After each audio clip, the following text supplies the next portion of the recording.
दोस्तों, जब भारत के हॉन्टेड प्लेसेस के नाम आते हैं ना, तो जयपुर का भानगढ़ किले का जिक्र जरूर होता है। इस 500 साल पुराने किले के प्रति लोगों में इतना खौफ है कि लोग इस किले में दिन में भी जाने से डरते हैं। और कहा जाता है कि रात के समय जो इस किले में जाता है वो कभी जिंदा नहीं लौटता। इसलिए सरकार ने भी रात के टाइम जाने से इस किले में प्रतिबंध लगा दिया है। तो मैं इस किले में घटी एक सच्ची घटना के बारे में आज आप सबको बताने वाला हूँ। उससे पहले अगर आपने चैनल को सब्सक्राइब नहीं किया है तो चैनल को सब्सक्राइब करें और बेल आइकन को प्रेस करना ना भूलें, ताकि ऐसी ही सच्ची कहानियाँ मैं आप सबके लिए लाता रहूँगा। तो चलिए शुरू करते हैं। अमन और सुमित नाम के ये दो भाइयों की कहानी है दोस्तों। उनके साथ घटी एक सच्ची घटना के बारे में आज हम जानने वाले हैं। रामगढ़ के रहने वाले दोनों लड़के बहुत ही साधारण थे और उन्हें घूमने फिरने का बहुत ही ज़्यादा शौक था। इन दोनों का कई दिनों से मन था कि हम भानगढ़ किला घूमने के लिए जाएं। भानगढ़ किला इन दोनों के गांव से कुछ ज़्यादा दूर नहीं था, लेकिन उन्हें वहां जाने का कभी मौका ही नहीं मिला, क्योंकि इनके माता पिता उन्हें वहां जाने से मना कर देते थे, क्योंकि उन्हें पता था कि वो किला बहुत ही हॉन्टेड है और लोग वहां दिन में भी जाने से डरते हैं। इसीलिए वो उन्हें वहां जाने से रोकते थे। कुछ दिन बाद ही उनकी पढ़ाई पूरी हो जाती है। फिर उनके माता पिता से कहते हैं कि भानगढ़ नहीं तो जयपुर तो जाने दो घूमने के लिए।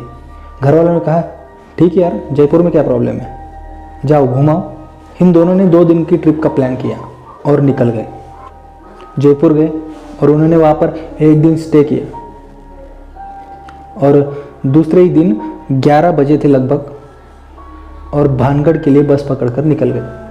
उनके घर वालों को बिल्कुल भी भनक नहीं थी कि वो भानगढ़ पहुंच चुके हैं। ये दोनों शाम के टाइम भानगढ़ को पहुंचते हैं। लगभग 6 या 7 बज रहे होंगे। फिर वो किले के अंदर जाते हैं और किले को एकदम अच्छे से एक्सप्लोर करते हैं। और एक्सप्लोर करते करते ही उन्हें पता ही नहीं चलता कि रात के 8 बज गए। फिर वहाँ के सिक्योरिटी वाले चिल्लाने लगे, चलो सब बाहर निकलो, रात के समय किले में आना मना है। ऐसा सब बोलकर सबको बाहर निकालने लगे। लेकिन इन दोनों ने पहले ही सोच रखा था कि हमें बाहर नहीं निकलना है। और फिर वो किले के अंदर छुप जाते हैं और थोड़ी देर बाद गेट बंद हो गया और ये दोनों इस भयानक किले में अकेले छूट गए। इसी किले में एक तांत्रिक की कुटिया है। जी हाँ, वही तांत्रिक जिसके श्राप की वजह से ये किला हॉन्टेड हो गया था। उन दोनों ने प्लान बना लिया कि उस तांत्रिक की कुटिया के पास जरूर जाएंगे।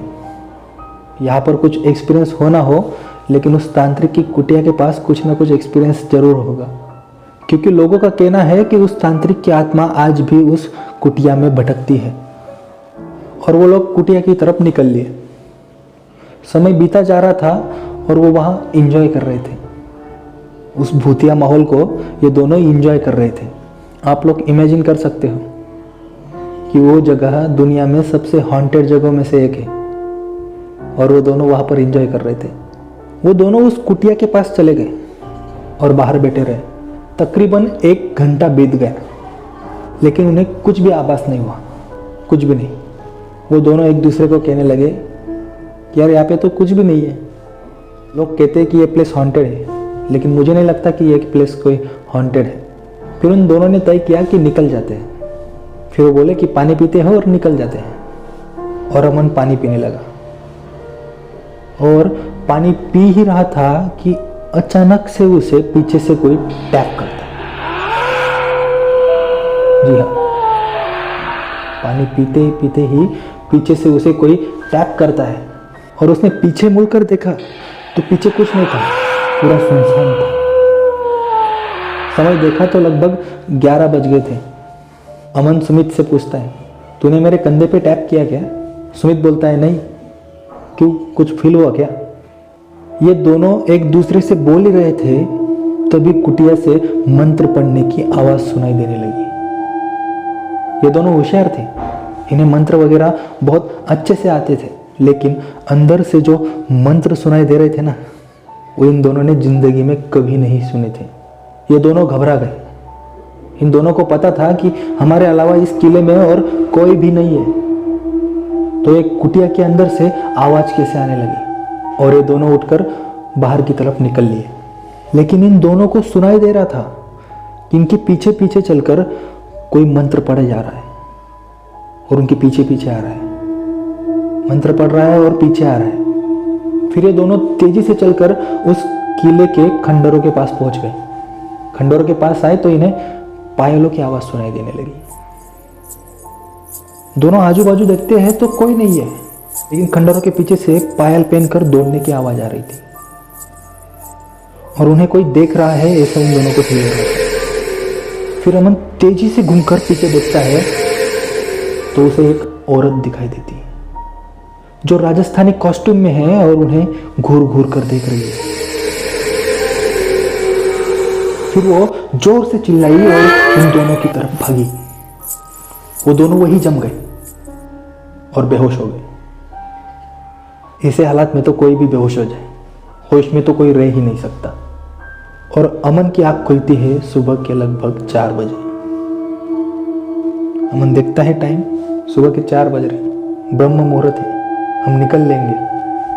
फिर वो सुमित को उठाता है और दोनों ही जैसे तैसे करके उस किले से बाहर निकल जाते हैं और जो गाड़ी मिलती है वो गाड़ी पकड़कर रामगढ़ के लिए निकल जाते हैं। रामगढ़ पहुंचे तो उनकी घबराई हुई हालत देखकर उनके पिताजी समझ गए कि कुछ ना कुछ तो गड़बड़ हुई है और ये हमसे छुपा रहे हैं। वो उनसे पूछते हैं कि क्या बात है, सच सच बताओ, लेकिन उन्होंने झूठ मूठ का रीज़न बता दिया। तब तो कुछ नहीं हुआ, लेकिन अगले दिन से कुछ भी नॉर्मल नहीं था। उन दोनों को बस वो तंत्र मंत्र की ध्वनि सुनाई देती थी। सोते जागते खाते नहाते बस वही मंत्रों की ध्वनि उनके कानों में बजती रहती थी। कभी कभी वो घबरा के मम्मी पापा से पूछ भी लेते थे कि आपको भी आवाज़ सुनाई दे रही है, लेकिन मम्मी पापा कहते थे नहीं, हमको तो ऐसी कोई आवाज़ नहीं आ रही। अब उनके पापा को शक होने लगा था, क्योंकि अमन और सुमित इतने ज़्यादा डर गए थे कि लिटरली अपने कमरों से बाहर ही नहीं निकलते थे। दोनों को फीवर वगैरह आने लगा था। फिर एक दिन उनके पापा ने पकड़ा और इज्जत से पूछा, सच सच बताओ कि क्या बात है। फिर सुमित ने उनके पापा को पूरी बात बताई। उनके पिताजी को जैसे ही ये बात पता चली, फिर वो उन दोनों को बहुत ही डांटे कि तुमको ये नहीं करना चाहिए था। फिर वो दोनों को एक पुजारी जी के पास लेकर जाते। फिर पुजारी जी पूजा पाठ करवाते हैं और उन दोनों का शुद्धिकरण करवाते हैं।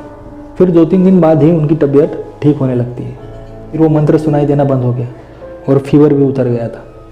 फिर ये लोग पूरी तरह से नॉर्मल हो गए। दोस्तों, अभी तक इस घटना को 5 से 6 साल हो गए हैं, लेकिन ये दोनों आज भी उस घटना को भुला नहीं पाए हैं। तो कैसी थी आज की कहानी, कमेंट में ज़रूर बताएं और चैनल को सब्सक्राइब करें, ताकि ऐसी ही कहानियाँ मैं आप सबके लिए लेता आता रहूँगा। मिलते हैं अगली कहानी में। धन्यवाद।